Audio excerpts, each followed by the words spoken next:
প্রিয় শিক্ষার্থীরা, কেমন আছো তোমরা সবাই? আশা করি সবাই ভালো আছো।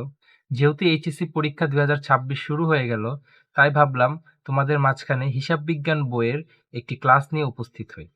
আজকে আমরা যে টপিকটি নিয়ে আলোচনা করব সেটি হচ্ছে হিসাব বিজ্ঞান বইয়ের লেনদেন অধ্যায় নিয়ে। লেনদেনের এই টপিকটি হিসাব বিজ্ঞানের সবথেকে গুরুত্বপূর্ণ একটি টপিক।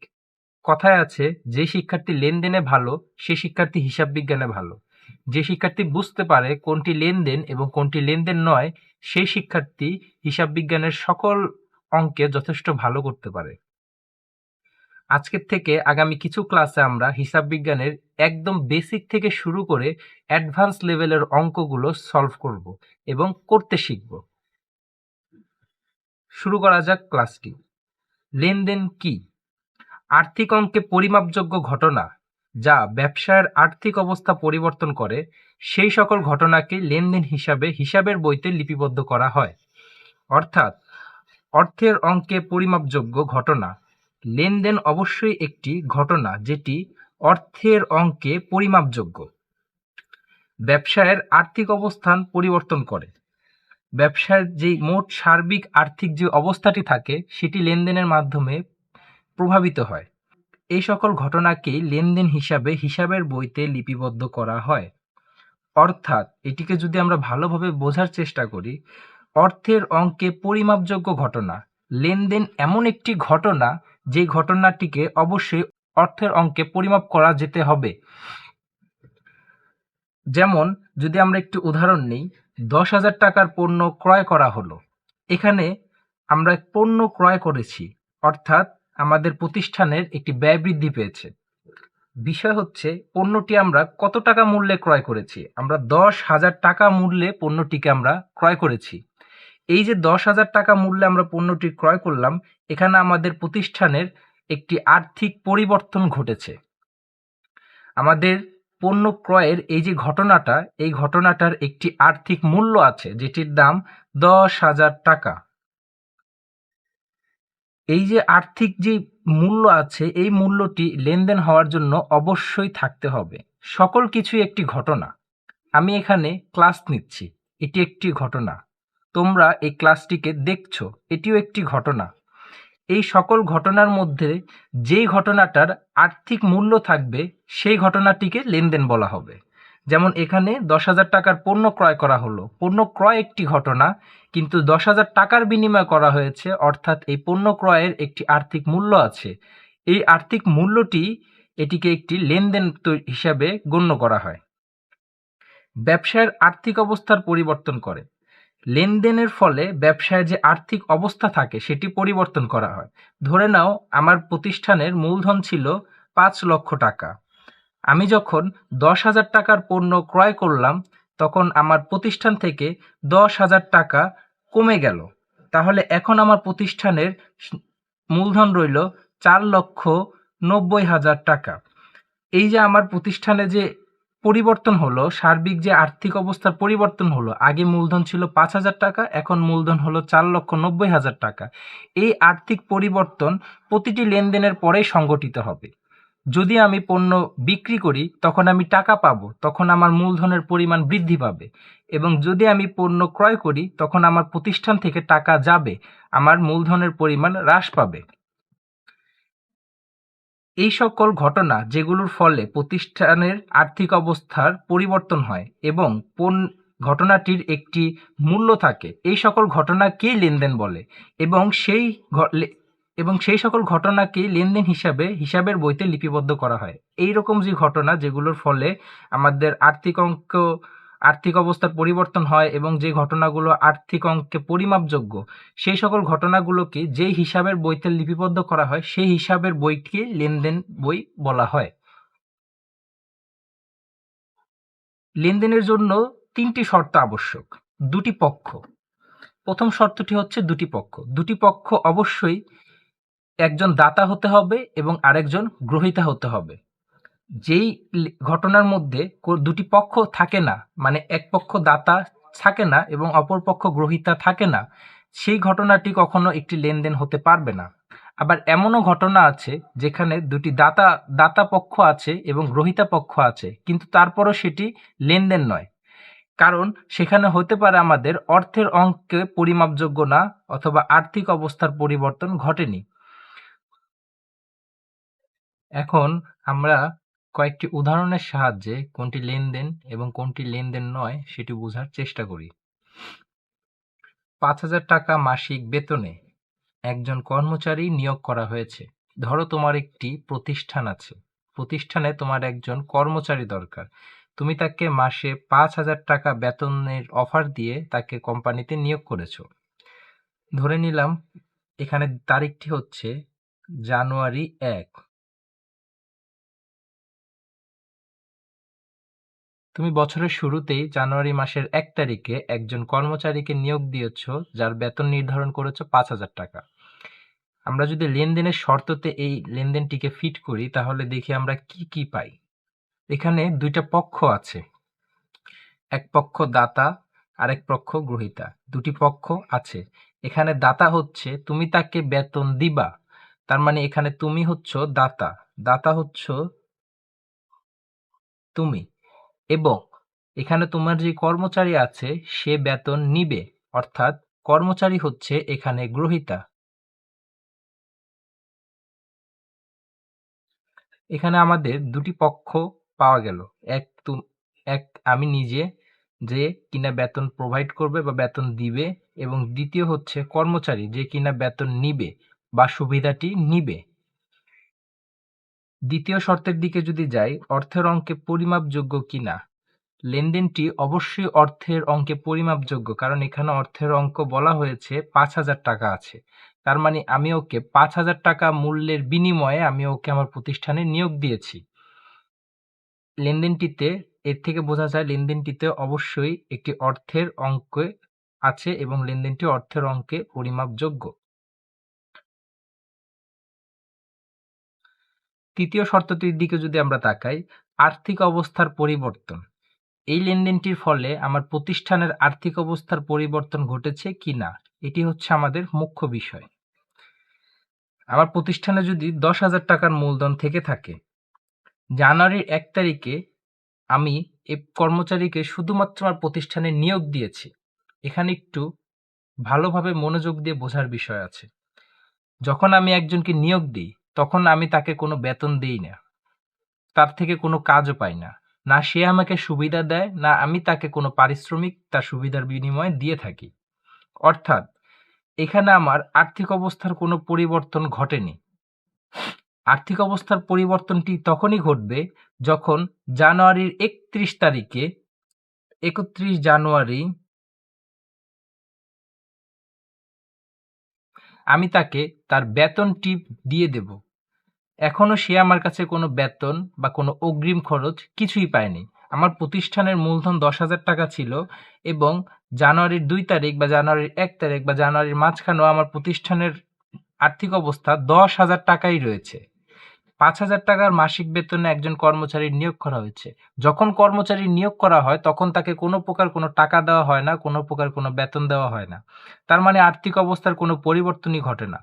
অর্থাৎ আমাদের এই ঘটনাটি প্রথম এবং দ্বিতীয় শর্তকে মেনে নিলেও তৃতীয় শর্তকে মেনে নেয় না। এটি আমাদের প্রতিষ্ঠানের আর্থিক অবস্থার পরিবর্তন ঘটাতে সক্ষম নয়। তার মানে আমরা বলতে পারি এই ঘটনাটি একটি লেনদেন নয়।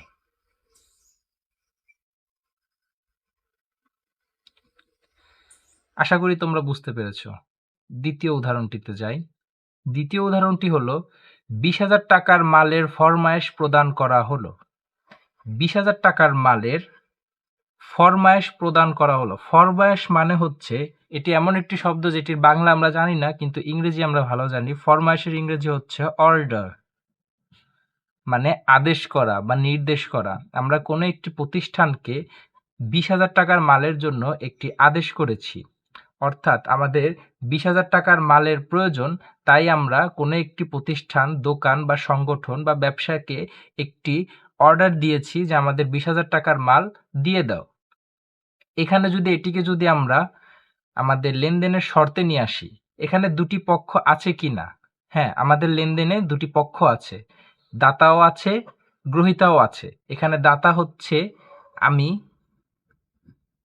নিজে এবং গ্রহীতা হচ্ছে বা আমাদের যে প্রতিষ্ঠানটি থেকে মাল আনা লাগবে, যে পক্ষটি আছে বাহ্যিক পক্ষ, সেই পক্ষ হচ্ছে আমাদের দ্বিতীয় পক্ষ। এখানে আমাদের দাতাও আছে, গ্রহীতাও আছে। তার মানে প্রথম শর্তটিকে এই ঘটনা মানে। এখন আমরা দ্বিতীয় শর্তটির দিকে তাকাই। অর্থের অঙ্কে পরিমাপযোগ্য। লেনদেনটি ঘটনাটি অর্থের অঙ্কে পরিমাপযোগ্য কিনা। হ্যাঁ, আমরা দেখতে পাচ্ছি ঘটনাটি অবশ্যই অর্থের অঙ্কে পরিমাপযোগ্য। কারণ যখন আমরা মালটি পাবো তখন মালটির মূল্য হবে 20,000 টাকা। তার মানে আমরা বুঝতে পারছি যে ঘটনাটি অবশ্যই অর্থের অঙ্কে পরিমাপযোগ্য। এর ভ্যালু হচ্ছে 20,000 টাকা। তার মানে দ্বিতীয় শর্তটিকেও এই ঘটনাটি মেনে নেয়। এখন আমরা যদি তৃতীয় শর্তটির দিকে তাকাই, আর্থিক অবস্থার পরিবর্তন। এই ঘটনাটির ফলে আমার প্রতিষ্ঠানে আর্থিক অবস্থার পরিবর্তন ঘটেছে কিনা। ধরে নেই আবারও আমাদের প্রতিষ্ঠানের মূলধন ছিল 10,000 টাকা। এখন আমাদের প্রতিষ্ঠানে যখন আমরা ফরমায়েশটি প্রদান করেছি, তখন আমি জাস্ট একটি দোকানে একটি অর্ডার দিছি যে আমাকে এত টাকার দামের মালের পণ্য দেন। সে কি আমাকে এখনো সেই পণ্যটি দিয়েছে? না, দেয়নি।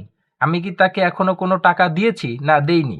তার মানে এখানে কোনো নেওয়া হয়নি, দেওয়া হয়নি, কোনো লেনও হয়নি, কোনো দেনও হয়নি। এর ফলে আমাদের প্রতিষ্ঠানের যে আর্থিক অবস্থা ছিল এটির কোনো পরিবর্তনই সংঘটিত হয়নি। আমাদের 10,000 টাকার মূলধন ছিল, সেই মূলধন 10,000 টাকাই রয়ে গিয়েছে।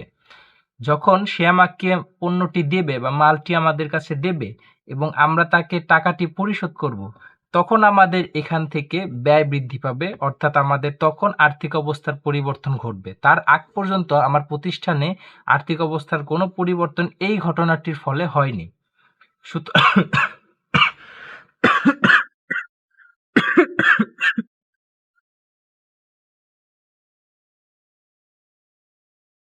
সুতরাং আমরা বলতে পারি আমাদের তৃতীয় শর্তটিকে এই ঘটনাটি মেনে নিচ্ছে না।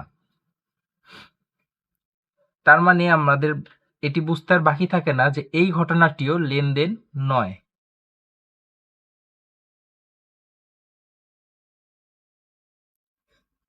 আমরা যদি তৃতীয় উদাহরণটির দিকে লক্ষ্য করি, 7,000 টাকার পণ্য বিক্রয় করা হলো। আমরা এখানে কি করেছি? পণ্য বিক্রয় করেছি। কত টাকার পণ্য বিক্রয় করেছি? 7,000 টাকার মূল্যের পণ্য বিক্রয় করেছি। দেখি এখানে এইটি আমাদের 3টি শর্তের সাথে যায় কিনা এই ঘটনাটি। এখানে একজন দাতা আছে। দাতাকে আমি পণ্য দিচ্ছি। দাতা হচ্ছে এখানে আমি পণ্য দিচ্ছি এবং গ্রহীতা এখানে যে পণ্যটা নিচ্ছে বাহ্যিক পক্ষ। যদি অর্থের বিবেচনায় চিন্তা করো, এটি হচ্ছে পণ্যের বিবেচনায়। পণ্যের ক্ষেত্রে যদি অর্থের ক্ষেত্রে চিন্তা করো, তাহলে আমি অর্থটি পেয়েছি, তার মানে আমি গ্রহীতা এবং যে টাকাটি দিয়েছে সে দাতা।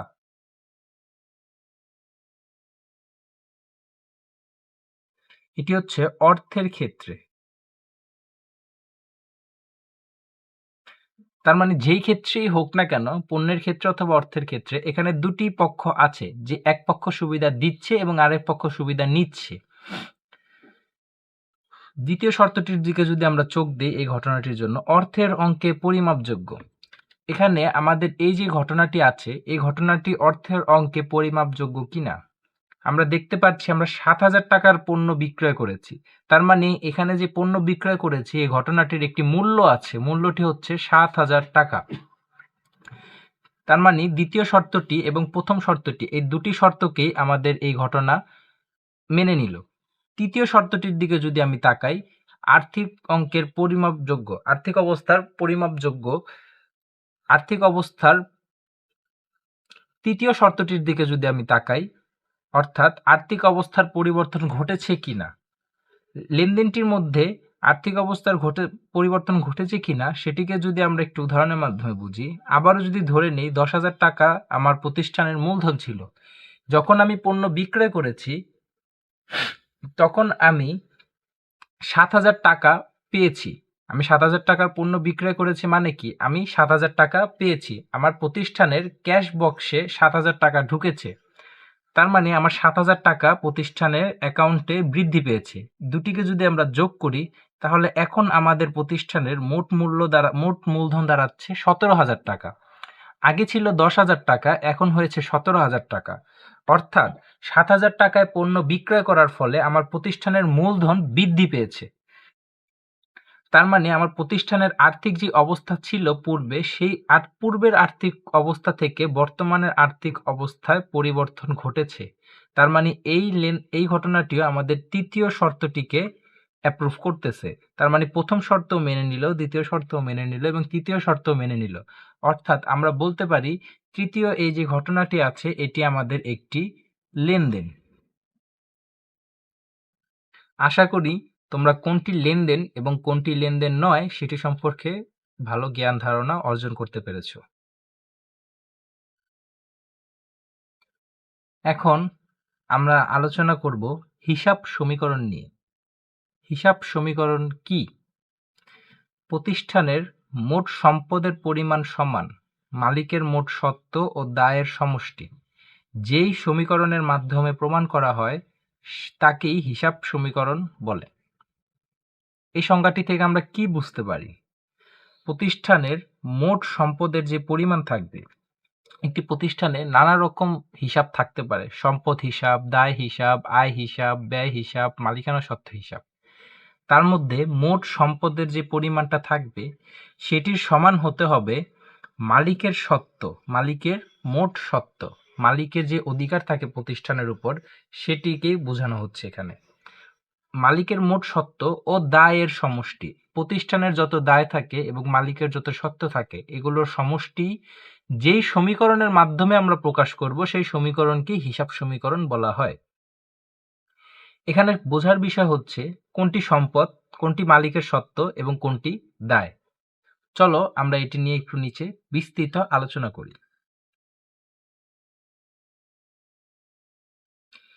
হিসাব সমীকরণ কি? হিসাব সমীকরণটা হচ্ছে A = L + OE। এটি হচ্ছে আমাদের অ্যাকাউন্টিং এর সবথেকে মেন এবং অনলি অর্থাৎ একমাত্র একটি সূত্র। পুরো হিসাব বিজ্ঞানের সকল অঙ্ক এই থিওরিটার উপরে অথবা এই সমীকরণটার উপরেই ভিত্তি করে তৈরি করা হয়। এখানে A = হচ্ছে অ্যাসেটস অথবা সম্পদ। প্রতিষ্ঠানে সম্পদ হিসাবে অনেক কিছুই থাকতে পারে। একটি চেয়ার, টেবিল, ফ্রিজ, আলমারি, ফ্যান, লাইট, টিভি, এসি, এগুলো সবই প্রতিষ্ঠানের সম্পদ হিসেবে বিবেচনা করা হয়। দায়, লাইবিলিটিস, এলে হচ্ছে আমাদের লাইবিলিটিস অর্থাৎ দায়। যখন প্রতিষ্ঠানের কাছে কোনো পক্ষ টাকা পাবে তখন সেটিকে প্রতিষ্ঠানের দায় বলা হবে। ধরো আমি কারো কাছ থেকে বাকিতে ১,০০,০০০ টাকার পণ্য ক্রয় করেছি, এর ফলে আমার কি হলো? আমার একজন পাওনাদার বৃদ্ধি পেল, মানে এমন একজন সত্ত্ব আমার জাগ্রত হলো যে কিনা আমার কাছ থেকে টাকা পাবে, ১,০০,০০০ টাকা পাবে, কারণ আমি তার কাছ থেকে বাকিতে মাল ক্রয় করেছি। এখানে আমি তার কাছে দায়বদ্ধ হয়েছি, মানে সে আমার কাছে টাকাটি পাবে এবং আমার তাকে সেই টাকাটি পরিশোধ করতে হবে। সেটি আমি আজ করি, আগামীকাল করি, পরশু করি, ১ মাস পর করি, ২ মাস পর করি, যেদিনই করি, তাকে আমার সেই টাকাটি পরিশোধ করতেই হবে। এইরকম পরিস্থিতিগুলোকেই দায় বলা হয়। ওনার্স ইকুইটি, ওই সমান হচ্ছে ওনার্স ইকুইটি অর্থাৎ মালিকানা সত্ত্ব। এখানে মালিকানা সত্ত্বটা কি? মালিক ধরে নাও প্রতিষ্ঠানে ৫,০০,০০০ টাকা মূলধন হিসাবে বিনিয়োগ করছে। এই ৫,০০,০০০ টাকা হচ্ছে মালিকের মূলধন। এটি হচ্ছে প্রতিষ্ঠানের উপরে মালিকের অধিকার। হিসাব বিজ্ঞান করার সময় সবসময় একটি কথা মাথায় রাখতে হবে, আমি নিজে যখন হিসাব বিজ্ঞান করব তখন তুমি বা আমি যখন অঙ্ক করবা আমি এবং তুমি যখন অঙ্ক করবা তুমি, নিজেই প্রতিষ্ঠান, নিজেই প্রতিষ্ঠান। যখনই আমরা অঙ্ক করব তখন আমাদের এটা ধরে নিতে হবে যে আমরা নিজেরাই এক প্রতিষ্ঠান, মানে আমি সেই প্রতিষ্ঠানের প্রধান হিসাব রক্ষক। মালিক আমাদের কাছে একটি পক্ষ, মালিক আমাদের কাছে একটি পক্ষ, আমরা নিজেরা প্রতিষ্ঠান, এবং এরা ছাড়া যারা আছে, যারা আমাদের গ্রাহক আছে, যাদের কাছ থেকে আমরা পণ্য কিনবো বা যাদের কাছে বিক্রয় করব, এরা সকলেই হচ্ছে আমার বাহ্যিক পক্ষ। এরা সকলেই হচ্ছে আমাদের বাহ্যিক পক্ষ। আমি নিজে প্রতিষ্ঠান, মানে আমি হচ্ছি প্রথম পক্ষ। আমার কাছে মালিক হচ্ছে দ্বিতীয় পক্ষ, এবং বাহ্যিক যত পক্ষ আছে এরা হচ্ছে আমার তৃতীয় পক্ষ। এই যে মালিককে যে দ্বিতীয় পক্ষ হিসাবে ধরা হয়, তার মানে প্রতিষ্ঠানে মালিক যখন যে টাকাগুলো দেবে, মালিক প্রতিষ্ঠানে টাকাগুলো দেবে এবং হিসাবকাল শেষে, মানে বছর শেষে মালিক আবার সেই টাকাগুলো প্রতিষ্ঠান থেকে নিয়েও যাবে। মালিককে আমার টাকাটা সুন্দরভাবে বুঝায় দিতেও হবে। এই যে মালিককে টাকাটা বুঝায় দেওয়া লাগবে, সেজন্য মালিকের যত হিসাব আছে এগুলোকে আমাদের আলাদাভাবে এই মালিকানা সত্ত্বের হিসাব বইতে লিপিবদ্ধ করে রাখতে হয়। এর ফলে বছর শেষে মালিককে একটি পরিষ্কার হিসাব দেওয়া যায় যে তার কত টাকা দিয়েছেন, কত টাকা খরচ হয়েছে, কত টাকা আয় হয়েছে এবং কত টাকা তিনি উত্তোলন করে নিয়ে গিয়েছেন।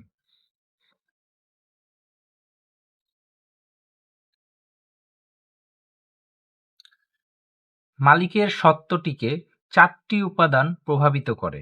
মালিকানা সত্ত্বকে ৪টি উপাদান প্রভাবিত করে। সেগুলো হচ্ছে মূলধন, আয়, উত্তোলন, খরচ। এখানে মূলধনটা কি? মালিক প্রতিষ্ঠানে যা দেবে সেগুলোই মূলধন। ধরে নেওয়া যাক মালিক প্রতিষ্ঠানে ৫ লক্ষ টাকা দিল, ২০,০০০ টাকার পণ্য দিল, ৩ লক্ষ টাকার আসবাবপত্র দিল। এই যে মালিক যা যা দিল, এই সব কিছুই মালিকের মূলধন। তাহলে মালিকের মূলধন দাঁড়াইল কত? ৫ লক্ষ নগদ টাকা, ২০,০০০ টাকার পণ্য এবং ৩ লক্ষ টাকার আসবাবপত্র। মোট মালিকের মূলধন দাঁড়াচ্ছে এখানে ৮,২০,০০০ টাকা। এটি হচ্ছে মালিকের মোট মূলধন। এখন পুরো বছরে একটি হিসাবকাল হয়, ১ বছর নিয়ে একটি হিসাবকাল হয়। এখন এই হিসাবকালের মধ্যে তো মালিক অবশ্যই প্রতিষ্ঠানে ৮,২০,০০০ টাকা বিনিয়োগ করছে, তার মানে সে এখান থেকে কিছু তো আয় করবেই। যখন মালিক এই প্রতিষ্ঠান থেকে আয়গুলো করবে, তখন সেটি হবে মালিকের মূলধনের বৃদ্ধি। যেমন ৮,২০,০০০ টাকা মালিকের ছিল, মালিক পুরো হিসাবকালে ধরে নিলাম আমরা ১ লক্ষ টাকা আয় করছে। ১ লক্ষ টাকা আয় করছে। যেহেতু মালিকের প্রতিষ্ঠান, মালিকই আয় করছে, তাই এটি মালিকের হিসাবেই প্লাস করতে হবে। এখানে হয়ে গেল তাহলে মোট ৯,২০,০০০ টাকা। যেহেতু মালিকের এখন মালিকের স্বত্বের পরিমাণ হচ্ছে ৯,২০,০০০ টাকা। ধরে নিলাম মালিক ২০,০০০ টাকা এখান থেকে বছরের মাঝখানের একটি সময় তুলে নিয়ে গিয়েছিল। মালিকের ব্যক্তিগত কোনো একটা কাজ ছিল এবং সে ১০,০০০ টাকা বা ২০,০০০ টাকা উত্তোলন করে নিয়ে গিয়েছিল। উত্তোলন করে নিয়ে গেছিল, আগে মালিক পেত ৯,২০,০০০ টাকা। এখন তো মালিক আর ৯,২০,০০০ টাকা পাবে না। যেহেতু সে ১০,০০০ টাকা উত্তোলন করে নিয়ে গেছে, তাই ১০,০০০ টাকা তার এখানে তো অবশ্যই আমাদের কমিয়ে দিতে হবে। তাহলে মালিকের মোট সত্ত্ব রইল এখন ৯,১০,০০০ টাকা। মানে প্রতিষ্ঠানের সব টাকার মধ্যে থেকে ৯,১০,০০০ টাকা এখন মালিক পাবে। ধরে নিলাম প্রতিষ্ঠানের পরিচালনা করতে গেলে তো নানা রকম খরচ হয়।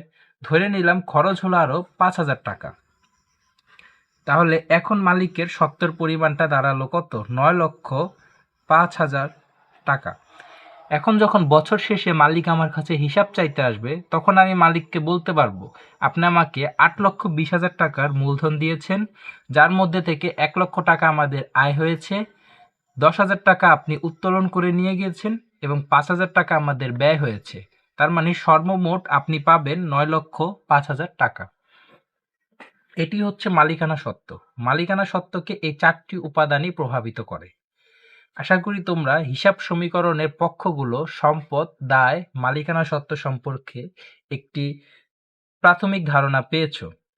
আগামী ক্লাসগুলোতে সম্পদ কি, দায় কি, মালিকানা সত্ত্ব কি, এগুলো সম্পর্কে আরও অনেক বিস্তারিত আলোচনা করা হবে এবং আগামী ক্লাস থেকে কিভাবে হিসাব সমীকরণের অঙ্কগুলো সমাধান করতে হয় সেগুলোর খণ্ড খণ্ড অংশ হিসেবে ভিডিও আপলোড করা হবে।